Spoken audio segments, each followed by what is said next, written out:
Muy buenos días, familia. Aquí seguimos un día más, una mañana más de miércoles para seguir compartiendo el mensaje del Evangelio, que hoy va a estar basado casi al final del capítulo 10 del Evangelio de Mateo, en el versículo concretamente 40, que dice así: el que a vosotros recibe, está hablando aquí Jesús, eso lo tenemos que tener siempre en cuenta. ¿Quién está hablando? El Señor. Y el Señor dice: el que a vosotros recibe, hablando con los discípulos, a mí me recibe. Y el que me recibe a mí, recibe al que me envió. Ya casi estamos llegando al final de la dura conversación que el Señor ha tenido con sus discípulos, que la llevamos estudiando desde el versículo 5 de este capítulo 10. Si recuerdan, el Señor comenzó dándoles instrucciones de dónde tenían que ir, qué tenían que hacer, e incluso les dijo qué tenían que predicar, que era el Evangelio del Reino. También les dijo que iban a enfrentar diferentes tipos de persecuciones, como por ejemplo del gobierno, como por ejemplo del sistema religioso del momento, de los propios judíos, e incluso les dijo que iban a sufrir persecuciones por su propia familia. Pero aún con toda esa persecución, Jesús le dijo que no temiesen, porque al final nuestros enemigos, dice el Señor, poco pueden hacernos, salvo molestarnos un poco aquí en la tierra. Después de decirles todo este asunto de persecución, el Señor les advirtió que para que sean dignos de Él, ellos tenían que cargar la cruz, con todo lo que eso conlleva, y estar dispuestos incluso a sufrir hasta la propia muerte. Y ahora, para finalizar, Jesús quiere decirle a todos ellos, a todos sus discípulos, que todo ese esfuerzo y que todo ese sacrificio que van a hacer, lógicamente va a tener su recompensa. La Biblia es clara cuando dice en la carta a los Hebreos, en el capítulo 6 y versículo 10, que Dios no es injusto para olvidar nuestra obra y el trabajo de amor que hemos mostrado hacia su nombre. Dios no es injusto. Dios no es como muchos de nosotros, que nosotros solemos olvidarnos de tantas cosas, ¿verdad? Todo lo que hagamos por Dios y para Dios, Él nunca se olvidará. Y no es que no solamente nunca se olvidará, sino que además siempre recompensa lo que hagamos para Él. Nosotros tenemos que tener claro que no somos servidores de Dios por la recompensa. Nosotros servimos a Dios única y exclusivamente por amor y porque estamos agradecidos de tantas bendiciones que ha hecho y hace por nosotros. Pero aunque no sirvamos a Dios por las recompensas, aún así tenemos claro que Dios es un Dios que recompensa. Fíjate en esto. El Señor lleva por un largo rato hablándoles de los peligros que ellos iban a enfrentar y de todos los enemigos que iban a ir saliendo, iban a ir surgiendo por el camino, pero ahora quiere hablarles también de lo hermoso que es el servicio. Es cierto que muchos son los que rechazan a Cristo, que son muchos los que rechazan a los mensajeros de Cristo, pero también es cierto que muchos son los que le reciben. Y Jesús dice que el que a vosotros recibe, a mí me recibe. Y el que a mí me recibe, recibe al que me envió. Pero atentos muy bien a las palabras que el Señor está diciendo. Porque este versículo es de esos versículos que se pueden entender tanto de principio a fin como leyéndolo desde el final hacia el principio. Me explico. La Biblia dice claramente, en el Evangelio de Juan capítulo 17 y versículo 3, que la vida eterna se trata de conocer al Padre, al verdadero Dios, dice Jesús.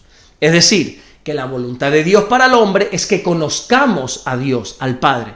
Y para conocer al Padre solo hay un camino. La Biblia dice también precisamente en este Evangelio de Juan, en el capítulo 14 y versículo 6, que Jesús dijo: yo soy el único camino al Padre. Nadie puede ir al Padre si no es a través de mí. Y también en el Evangelio de Juan, capítulo 17 y versículo 20, Jesús mientras oraba al Padre dijo que la gente creería en Él a través de la palabra de los discípulos. Bueno, ¿y qué te quiero decir con todo esto? Que para poder conocer al Padre hay que hacerlo a través de Jesucristo y la gente cree en Jesucristo a través de la palabra de los discípulos, que es exactamente lo mismo que Jesús está diciendo en este versículo de esta mañana. El que a vosotros recibe, a mí me recibe. Y el que a mí me recibe, recibe al que me envió. hablando claramente del Padre. Esto nos enseña que nosotros somos muchas veces la puerta de acceso para que la gente conozca a Dios. Nosotros somos cartas leídas por todos los hombres, como Pablo le dijo a los Corintios en la segunda carta, en el capítulo 3 y versículo 2. Por eso es tan importante a que nosotros podamos y sepamos guardar nuestro testimonio. Nosotros los cristianos tenemos una gran responsabilidad de saber presentar a Jesús. Si nosotros como creyentes damos un mal testimonio, mucha gente no va a querer saber nada del Evangelio. Por eso nosotros tenemos que esforzarnos en gran manera para dar un buen testimonio del Señor, un buen testimonio al mundo. En Hechos capítulo 9, de los versículos 20 hasta el 22, se nos cuenta una de las primeras veces que Pablo, el apóstol Pablo, predicaba el Evangelio.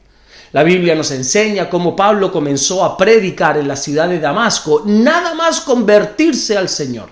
Y como la gente todavía lo recordaba a él como un judío perseguidor de los cristianos, entonces por ese motivo no le querían recibir.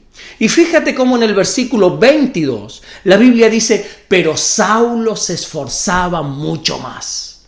Pablo se esforzaba en gran manera con tal de que la gente le recibiese a él, porque él sabía que si le recibían a él, recibirían a Jesús. Y si recibían a Jesús, recibían al que le envió, que es el Padre. Nuestro testimonio es fundamental, es clave para que la gente tenga el deseo de conocer a Jesús. Si nosotros, no sabemos, por ejemplo, controlar nuestro carácter, si nosotros somos de una manera en la iglesia y de otra manera en la calle, si nosotros, por ejemplo, nos comportamos con los hermanos de la iglesia de una manera, pero sin embargo con las personas de la calle, del trabajo, de nuestro entorno de otra, bueno, pues todas esas cosas van a hacer que la gente no quiera conocer a Jesús. Nunca te olvides de esto. Tú eres la Biblia que la gente del mundo lee. Así que esfuérzate como Pablo hacía para que podamos estar a la altura del Evangelio. Amén. Vamos a orar en esta mañana, a darle gracias a nuestro Dios. Señor, te damos las gracias porque tú eres bueno, Señor. Gracias, mi buen Dios. Gracias por tantas cosas. En esta mañana, Señor, yo te quiero pedir que tú me des la fuerza, Señor, de poder estar a la altura de tu mensaje. Que tú me des las fuerzas de poder guardar el testimonio, Señor, de mi vida para que mucha gente tenga el deseo de conocerte a ti, Señor. Gracias, Dios mío, te damos por tantas bendiciones, Señor, que como hemos recordado en esta mañana, tú no eres injusto para olvidar nada de lo que hacemos y nos bendices grandemente. Gracias, mi Dios, por todo lo que estás haciendo y gracias por todo lo que vas a hacer. En el nombre de Jesús. Amén y amén. Que Dios te bendiga, nos vemos mañana jueves, Dios mediante, si así Dios nos vuelve a dar el privilegio de poder seguir compartiendo la palabra del Señor. Y te pido que estés orando para que todo salga bien en el culto de esta tarde. Aquí en Fuerteventura tenemos culto los miércoles por la tarde, culto de estudio, que de momento, bueno, ya les he dicho que de momento no se puede subir a las redes porque no tenemos ni la tecnología. Bueno, no, de momento no es posible. Dios mediante, pronto, si Dios quiere, podremos subir los cultos de estudio también al canal para que puedan disfrutarlo todos los demás. Dios te bendiga, nos vemos mañana. Bendiciones.